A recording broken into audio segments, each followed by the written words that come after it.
What's up, YouTubers? This is your boy Big Metroid Fan 9 coming to you with another video game review. And in this review, I'm going to talk about the game Metroid Prime Pinball, which was released on the Nintendo DS by Nintendo Infused Games. Now, essentially, this game is a Metroid Prime themed pinball game where Samus is in morph ball mode in the majority of the game, though exception for one or two spots and everything.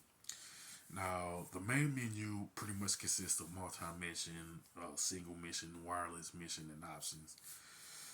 Now, with multi-missions, it's pretty much different pinball tables that are based on the different sections of Talent 4 from Metroid Prime. And the tables pretty much consists of the Pirate Frigate, Talent Overworld, Face On Mines and Fendrana Drifts, along with the Artifact Temple and the Impact Crater. Now, the Magmar Caverns, caverns, and the Chosen Ruins are the only sections that's not in the main mission, multi-missions rather. You know what I'm saying? And pretty much the goal is to collect all of the chosen artifacts within the game, pretty much like the first Metroid Prime game. You know what I'm saying? And now when you first start off with multi mission, that you are asked to either pick the Pirate Frigate or Titan Overworld. You know what I'm saying? And it really doesn't matter which one you pick first. As long as you pick the one you want, you know. And pretty much to collect the chosen artifacts, you have to play some mini games and like take out some like parasites, shriekbacks, Metroids, the space pirates, burrows, beetles, and stuff like that. You know what I'm saying? And once you defeat them, the artifact will show up, and you need to hit the morph ball to get the artifact. Plus, there's like some more mini games within the tables, like hurry up and stuff like that, along with phase on multi balls to pretty much rack up more points and stuff like that. And another way you collect a chosen artifact is by using the wall jump that was pretty much first implemented in Metroid Prime 2, you know what I'm saying? And like each chosen artifact you collect is worth pretty much 50,000 points and stuff like that, you know what I'm saying? And once you collect all the chosen artifacts within a particular table, the hologram will show a arrow pointing up, and if you use the flipper to hit the morph ball in that particular hologram, they'll ask you what the next destination is going to be.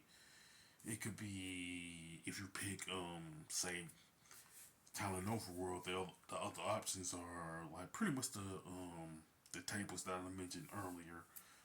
The Pirate Frigate, Phase On Mines, Fangina Drifts and stuff, you know. And pretty much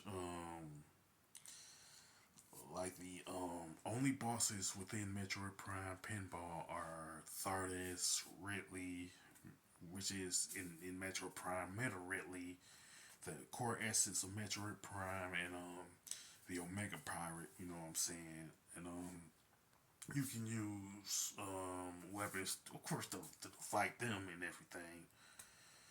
Now with single mission, it's pretty much like multi-mission, but you can only play on one table as the mode suggests. You know what I'm saying? Now, regardless if you're playing in multi-mission or single mission, you can get an extra morph ball if you're able to score 2 million points, 5 million points, 10 million points, and 50 million points. To be honest, that is like a hard thing to do at first, But if you get good at it, getting like 50 million points isn't all that hard and stuff like that. You know what I'm saying? Plus, there is the wireless mission, which is an online two-player co-op mode where two people essentially face off with each other, and all you need is just one copy of Metroid Prime Pinball. And essentially, the Magmar Cavern is the only table available in the in this particular wireless mode and everything. And pretty much the goal is to reach 100,000 points before your opponent does. You know.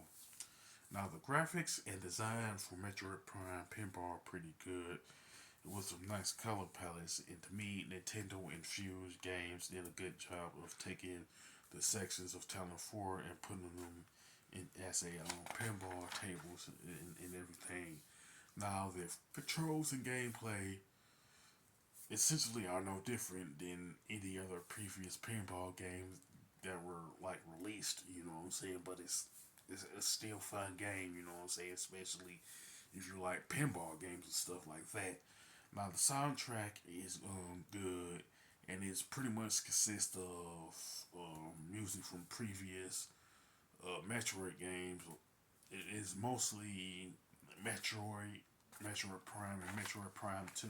Like for example, the title screen has the title screen music is essentially the title screen music of Metroid Prime Two. You know what I'm saying? Yeah, if you played it, you know what I'm talking about. You know. Now, the only gripe that people have had in playing Metroid Prime Pinball is that it is essentially the shortest game within the Metroid series. It is pretty much shorter than uh, Metroid, like Zero Mission and Metroid Fusion on the Game Boy Advance. So there's like that, like right, but it does it. It's not like considered like a major gripe or anything like that.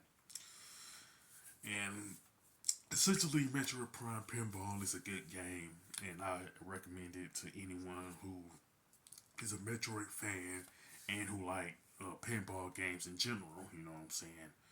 As far as the score, I definitely give it an 8 out of 10 and everything. With that being said, you can sound off in the comment section about Metroid Prime Pinball, what you liked about it, what you didn't like about it, and everything. With that being said, if you like this video, don't hesitate to click the thumbs up button. Don't forget to subscribe and hit that bell notification button. This is your boy Big Metroid Fan 9 signing off.